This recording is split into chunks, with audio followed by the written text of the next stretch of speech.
everyone, so I just wanted to share with you the learning strategy that I chose to talk about today, and that's the Jigsaw reading strategy. And this strategy is great for cooperative learning because it's getting the students interacting in two different um, kind of sets.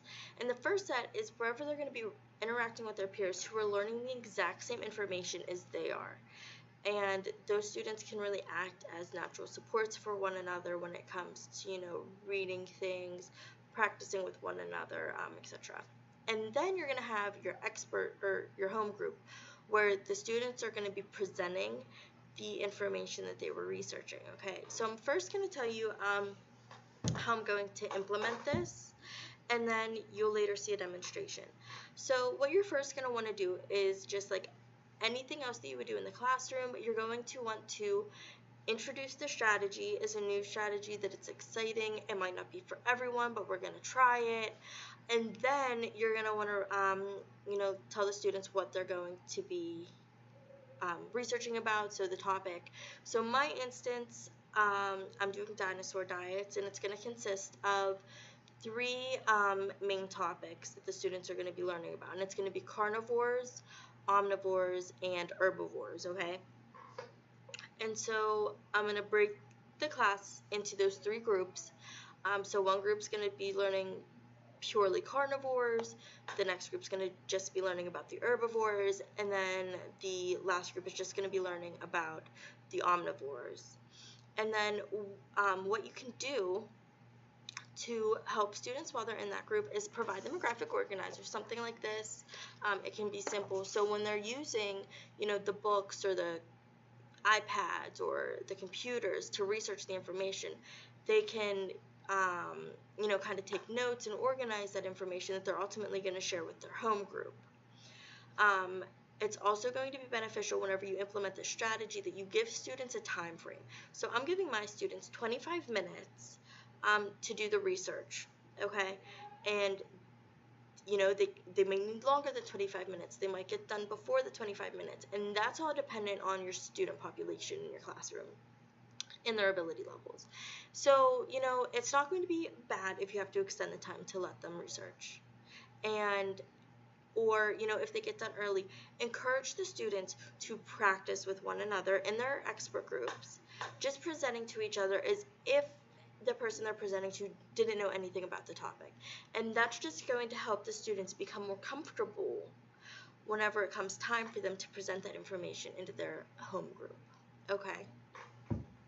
So then, after they've had time to research and become experts on the topic that they were assigned, then they're going to move into the home group. So then a home group is usually going to consist between 3 to 5 students. So in my case, I'm going to have 3 because each student's learning about either the carnivores, herbivores, or the omnivores. And so what happens in the home group is they come together and they present the information that they researched.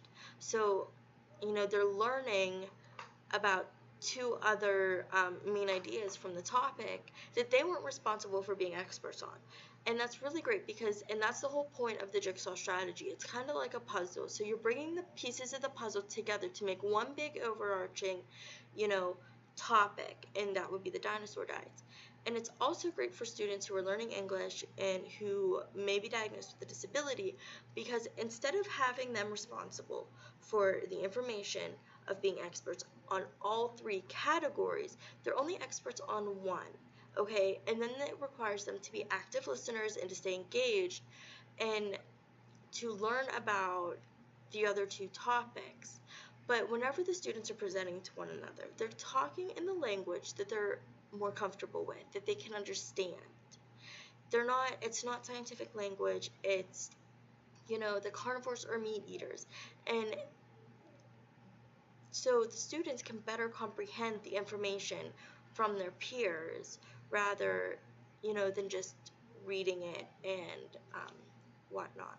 So this is a really great learning strategy for students, and it's okay to let them know that, it might not work for everyone, and that's okay, but we're still going to try it. And you just want to be encouraging, and you want to be positive, and you want to be excited about it, because then that helps get the students excited and, you know, have that sense of belonging that they're the experts in um, whatever area, you know, they're assigned. So when they come to their home group and they share that information, you know, they're the experts. They know the information.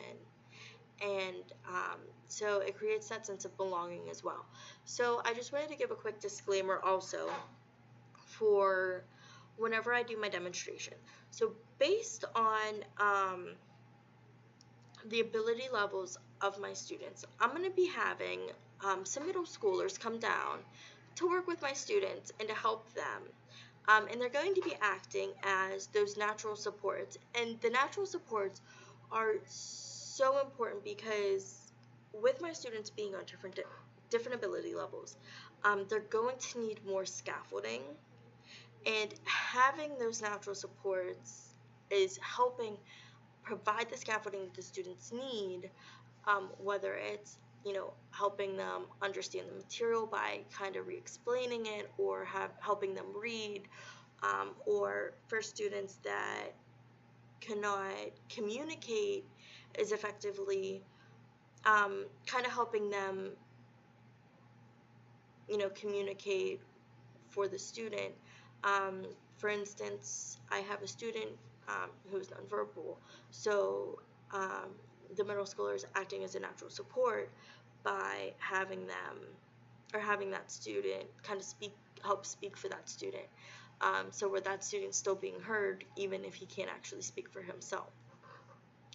And just, you know, natural supports are awesome because it makes the students feel more comfortable working in groups, where like as if there was like an aide, or a TSS, and then it just helps them, you know, comprehend the information better. So that's what that's what you're gonna see in my demonstration. So thanks, guys.